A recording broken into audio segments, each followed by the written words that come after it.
fayu'addu minal kaba'iri bisyari, maka dia dianggap bagian daripada dosa besar dengan syarat. Walaysa fi quwwatil basyariyati, dan tidaklah pada kekuatan kemanusiaan al-wuqufu ala jami'i asrari syar'i, untuk bisa terhenti atas semua rahasia-rahasia syara. Artinya para ulama, sealim apapun ulama itu, tidak bisa akan mengungkap sampai sedetil-detilnya rahasia-rahasia daripada ketetapan syara. Hikmatu tasyriknya itu tidak bisa sampai sedetil-detilnya. Karena apa? Nanti misalnya ulama ini mengatakan ini rahasianya, nanti yang lain juga ada yang mengatakan ini, terus berbagai macam-macam rahasia yang sekaligus itu merupakan ilat daripada pengharaman sebuah aktivitas yang diharamkan itu. Sehingga ada kan di dalam ini ada yang alasan, ada yang akibat. Akibat itu hikmah. Nah, seringkali kadang-kadang orang berhukum berdasarkan hikmah, bukan berdasarkan ilah. Padahal yang menjadi sumber hukum adalah ilah. Makanya al-hukmu ya'duru ma'illatihi wujudan wa adaman. Bukan dia mengatakan al-hukmu ya'duru ma'ihikmatihi wujudan wa adaman, tapi ma'illatihi, ilatnya. Sehingga kalau kita mengatakan kenapa khamar itu dilarang, ini kan karena dia memabukkan. Memabukkan itu akibat. Memabukkan itu akibat, bukan alasan. Nah, oleh sebab itu dia katakan, kalau dia bertanya tentang mengapa dilarang, kenapa? Kalau mengapa itu kan alasan yang ditanya. Kalau dia untuk apa dilarang, ini baru tujuan. Itu sebabnya maka tidak akan bisa mengungkap apa alasan daripada dia diharamkan secara mendetail. Itu akan mentok semua ulama katanya. Ada yang alasan-alasannya. Kalau kita mau singkat, ya lita'abud, yaitu adalah untuk menunjukkan ketaatan kepada Allah. Apakah kita sebagai hamba ini mau diatur oleh Allah atau tidak? Sehingga dengan demikian tingkat ubudiyah kita itu semakin tinggi. Kalau semakin tinggi ubudiyah kita, maka apapun larangan Allah tidak akan pernah kita tengok, apalagi mendekatinya, apalagi melakukannya. Itu sebenarnya merupakan alasan yang paling sederhana adalah lita'abud, untuk menjunjung tinggi imtisalil awamiri wa jitinabil nawahi. Qala al-musannif rahimahullahu ta'ala, fa in thabata ijma'u, maka jika menetapkan oleh ijma' fi annahu kabiratun, pada bahwasanya itu dosa besar, wajibal itba' seharusnya, maka wajiblah kita mengikuti. Coba dilihat, ada yang mengatakan al-atabi atau illa tabi. Tadi seharusnya al-itba', wajib mengikut. Wala falitawaqqufi fihi majalun, dan bukan karena tawakuf apa ini? Bukan ini, tidak ada nilai. Tidak ada hamzah maksudnya. Wa illa, dan kalau tidak begitu, falitawaqqufi fihi majalun, maka karena ada terhenti padanya suatu peredaran, majalun daripada jala yadilu jaulah. Jadi perjalanan bisa menjadi terhenti. Karena apa? Karena di situ ada dosa besar yang ia lakukan, menyebabkan dia tidak bisa melakukan sesuatu yang berikutnya. Sehingga di sini kalau begitu, alasannya dia adalah dianggap sebagai dosa besar oleh syara, ya ikuti saja sudah, tidak usah dicari-cari alasan. Karena syara kalau sudah ditetapkan oleh Allah Subhanahu Wa Taala, tidak ada hak kita untuk khiyarah, memilih.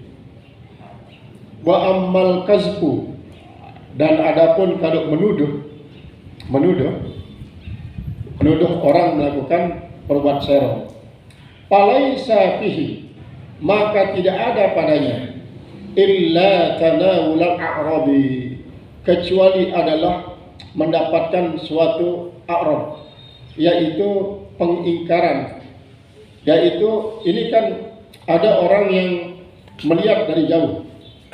Melihat dari jauh orang sedang melakukan hubungan yang tidak senonoh antara seorang laki dan perempuan. Nah, kemudian tanpa dia mengetahui syarat-syarat menuduh, baru diklaim dia tuduhannya benar dan tidak dikenai hak. Tetapi dia langsung memberikan tuduhan. Wal a'radu dunal amwal. A'rad itu sifat, ya? Sifat, bukan harta. Wal a'radu dunal amwal firribati. Dan a'rad itu bukanlah harta, tetapi adalah harga diri. Harga diri, yaitu adalah, kalau istilah dalamnya, muru'ah. Harga diri ini kadang-kadang jauh lebih berharga daripada harta. Walitanawuliha, dan karena mendapatkannya maratiba, yaitu akan tingkatan-tingkatan. Wa azamuha, yang paling besarnya at-tanawulu bil kasbi bil idafati ila fahisyatiz zina, yaitu mendapatkan dengan tuduhan itu dengan disadarkan kepada kejahatan zina. Makanya apa? Karena orang yang menuduh itu sesungguhnya adalah akan membuat orang menjadi apa istilahnya, pencemaran nama baik. Pencemaran nama baik.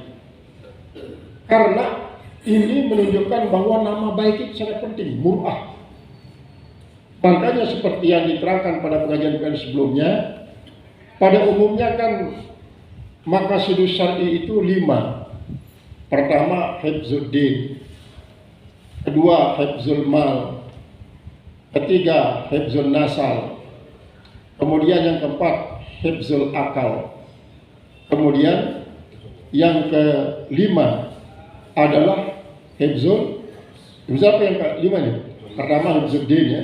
Kedua hifzul nasal, kemudian hifzul akal, kemudian hifzul nafsi, kemudian yang kelima hidup apa? Hifzul apa? Ya, itu kata hadis. Pertama hifzul din, kedua hifzul nasal, kedua mal, kedua akal, kemudian hifzul nafsi. Sudah pertama tadi. Hifzuddin, ya? Ya. Hifzuddin pertama, kedua hifzul nafsi, ketiga hifzul mal, keempat hifzul akal, kelima hifzul nasal. Nah, yang keenam hifzul muru'ah, memelihara kewibawaan. Apalagi di hadapan orang-orang kafir misalnya. Karena berdasarkan apa? La talbizu anfusakum. Jangan kalian remehkan diri kalian. Hifzul muru'ah itu sangat penting, terutama sekali kewibawaan umat Islam ini di hadapan orang kafir, terutama sekali. Mungkin kalau di hadapan sama kita dan kita itu misalnya, ya menurut tasawuf tidak usahlah kita dihormat-hormati, walaupun kita dianggap orang hina, tidak punya muru'ah. Nah, tetapi sungguhnya kalau sudah berhadapan dengan orang-orang kafir, muru'ah ini sangat penting. Nah, a'rad ini yang dicemarkan nama baik. Maka orang yang menuduh itu adalah sesungguhnya orang yang mencemarkan nama baik seorang yang dituduh. Apalagi yang dituduh itu adalah orang muhsan, yaitu orang muhsanah, yaitu orang-orang taat, orang-orang saleh. Maka dia akan tercemar nama baiknya. Maka itulah sebabnya ketika orang yang menuduh ini tidak memiliki bukti, dia termasuk melakukan dosa besar yang sangat besar dan patut untuk dihukum. Dipukul dia, yang namanya haddul kasbi, had lantaran menuduh yang tidak dibarengi, diperkuat dengan bukti-bukti. Makanya kan paling tidak kalau dia menuduh ada 4 orang saksinya, supaya dia tahu betul-betul bahwa orang ini sedang melakukan perbuatan serong. Kalau tidak demikian, pencemaran nama baik ini merupakan suatu yang sangat-sangat besar dosanya. Maka patutlah dia diberikan hukuman yang namanya haddul kasbi. Qala al-musannif rahimahullah ta'ala, waqad azzama syar'u amrahu, dan sungguhnya telah membesar-besarkan oleh syara akan perkaranya. wa azannu zannan ghaliban, dan paling persangkaan yang paling menyangka dalam segi persangkaan yang biasanya anna sahabat bahwa sahabat kanu ya'udduna kullama yajibu bil haddu kabiratan, yaitu para sahabat mereka itu menganggap kullama yajibu, semua apa yang wajib bil haddu, yang wajib padanya, kabiratan sebagai dosa besar. Jadi itu para sahabat maksudnya para sahabat Rasulullah SAW yang menjadi salah satu tolak ukur kita dalam menilai sesuatu hukum. Bagaimana dengan pandangan para sahabat misalnya. Bahwa bihadal i'tibari, maka dia dengan i'tibar ini, dengan pandangan ini, la tukaffiruhu as-salawatul khamsu, tidak bisa menghapuskan akan dia dosa-dosa besar semacam itu, tidak terhapuskan dia oleh salat 5 waktu, tidak terhapuskan oleh salat 5 waktu. Jadi yang bisa dihapuskan oleh salat 5 waktu itu adalah dosa-dosa yang tidak sampai kepada posisi dosa besar. Wa huwal ladzi nuriduhu bil kabiratil ana, maka dia yang kita maksudkan dengan dosa besar sekarang ini. Walakin min haitsu innahu, tetapi daripada kira-kira sesungguhnya dia yajuzu an nakhtalifa fihi syara'i'u, bahwa berselisih padanya oleh syariat-syariat. Fal qiyasu bi mujarradi, maka kias dengan semata-mata pandangan kiasnya la yadullu ala kibarihi wa azamatihi, tidak memandang kepada besar dan besarnya. Artinya kalau kias itu tidak memandang dari sudut besar dan tidaknya, karena penetapan besar dan tidaknya itu adalah ditetapkan oleh syarat. Kalau kias misalnya bisa saja nanti bahwa perbuatan yang ini dianggap mendatangkan dosa besar karena dia kesamaan ilatnya. Makanya di dalam mengkias itu ada namanya kias syabah, ya. Kemudian ada kias bil ilat. Kalau kias syabah itu kadang-kadang tidak melihat ilat semata-mata, tapi ada yang dilihat di situ adalah manfaat, azas manfaatnya. Sehingga sesuatu yang dilihat hukumnya akan dapat ditentukan dia dengan sesuatu yang sudah ditentukan hukum sebelumnya. Misalnya ini kan sekarang sedang jadi polemik ya, sudah lama, tentang zakat profesi. Zakat profesi sebenarnya sudah ada zaman Umar bin Khattab. Zakat profesi itu sebagaimana ditetapkan disebutkan dalam kitab Majmu' ada di sana. Zakat profesi ini kalau dilihat dari segi nisabnya, maka yang dipandang adalah yang menjadi tempat dikias adalah zakat ziraah, zakat pertanian. Dari segi waktunya ya, waktu pengeluaran zakatnya. Sedangkan dari segi nisabnya adalah nisab emas. Nisab emas. Nah, karena kalau padi ziraah pada umumnya tanam-tanaman sesuai dengan firman Allah, wa'tu haqqahu yauma hasadih, keluarkan zakatnya pada waktu dia dipanen,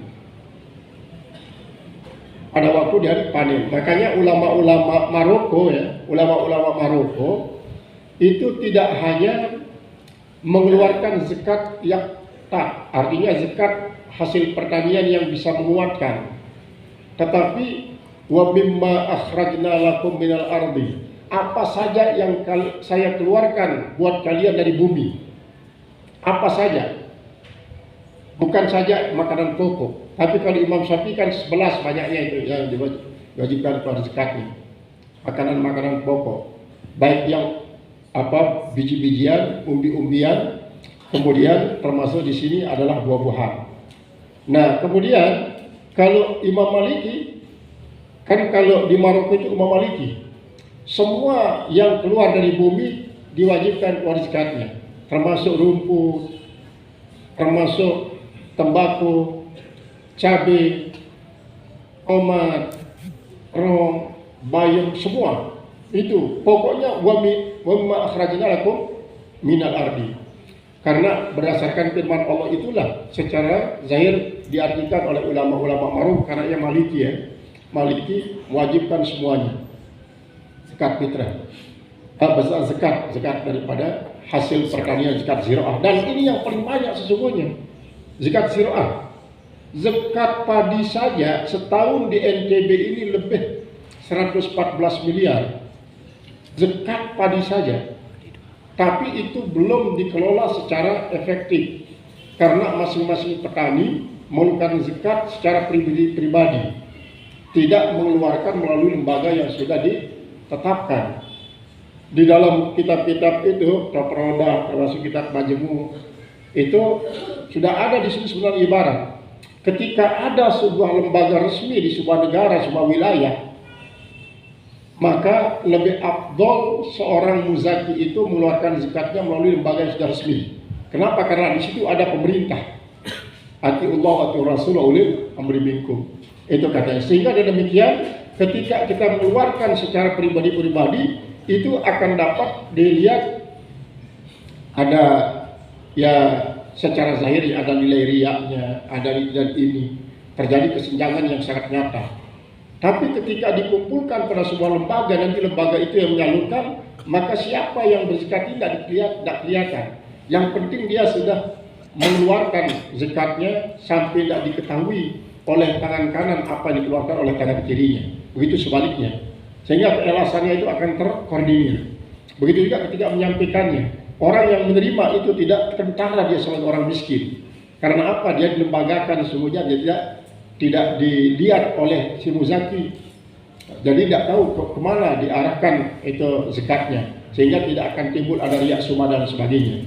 Itu yang menyebabkan bahwa di dalam ibarat-ibarat tersebut bahwa ketika adanya lembaga yang sudah formal untuk menghimpun dan menyalurkan zakat, maka pribadi-pribadi itu tidak boleh mengklaim ini harta saya, tapi wajib dia yakin ini harta dari Allah, dititipkan oleh Allah, kembalikan kepada Allah melalui jalur yang sudah ditentukan oleh Allah. Itu. Nah, disitulah ulama akan main nanti dalam segi kias. Ada kias sama, ada kias bil ilah. Nah, ketika dia kias bil ilah misalnya, maka apapun yang memiliki kesamaan ilah dengan yang dijadikan sebagai makis, maka itu akan wajib keluar zakatnya. Atau pada saat misalnya yang menjadi alasannya yaktak, artinya makanan yang bisa mengenyangkan. Kalau di daerah yang tidak ada misalnya beras, tapi ada di situ makanan pengganti beras yang bisa menguatkan, itu sudah menjadi zakat fitrahnya.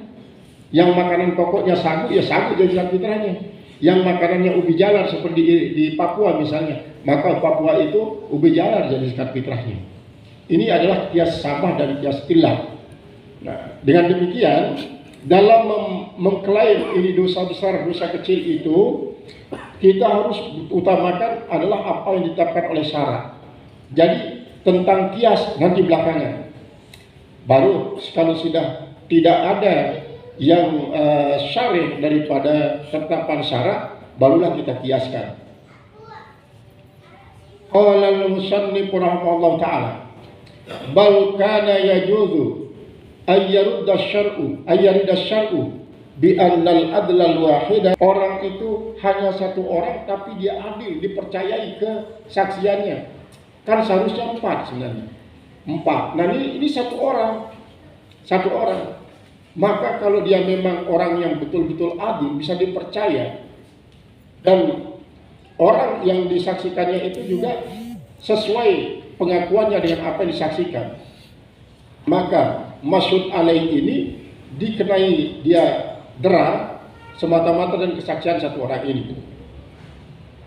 Qala al-musannif rahimahullah ta'ala, fa in lam tuqbal syahadatuhu, maka jika tidak diterima untuk kepentingan apa dia itu dilaksanakan padanya dera dengan adanya kesaksian yang cukup, tidak semata-mata atas kesaksian satu orang yang adil ini, maka misalnya untuk membuat jera, membuat edukasi itu dan lain sebagainya, maka dilaksanakan agar menjadi wajar. Wajar itulah orang yang menyaksikannya menjadi merasa takut untuk melakukan seperti apa yang dihukum atasnya. Aidan, maka kalau begitu, hadza aidan, ini juga yulhaqu bil kabairi, maka dihubungkan dia dengan dosa-dosa besar fi haqqi man arafa, seperti tadi itu. Supaya orang lain tidak tahu, biar saya saja yang tahu. Karena kalau saya saja yang tahu, nggak terjadi pencemaran nama baik. Benar, kalau saya cari 3 orang, dia akan bisa saja nanti 3 orang ini bisa menyaksikan, tapi akan semakin banyak pelebaran pencemaran nama baiknya dengan cara itu. Maka dia percaya diri untuk menjadi saksi pada dia seorang. Karena ini merupakan salah satu juga hajat, keperluan, supaya tidak terlalu tercemar nama baik orang yang disaksikannya ini, maka dia cukupkan dirinya melapor kepada hakim. Kemudian hakim juga melakukan penelitian. Kalau memang menurut interogasinya bahwa Mas'ud alaih ini adalah benar melakukan hal itu, cukup dengan hanya 1 orang saksi yang adil. Auzanna, bicaraan adalah al-kazfu, adalah menuduh. Nah, ketika orang yang menuduh ini dimintai sebagai saksi daripada orang yang tertuduh, kalau memang menurut syarat dia pantas menjadi saksi walaupun hanya seorang, dan setelah diinterogasi betul apa yang disaksikannya seorang diri ini terjadi pada orang yang disaksikannya, maka orang disaksikannya itu dikenai hukuman had oleh hakim. Tapi kalau tidak, maka dialah yang dihukum mendapatkan hadul kazbi, mendapat had salah menuduh itu. Ini adalah mengenai al hadul. Misalnya begini,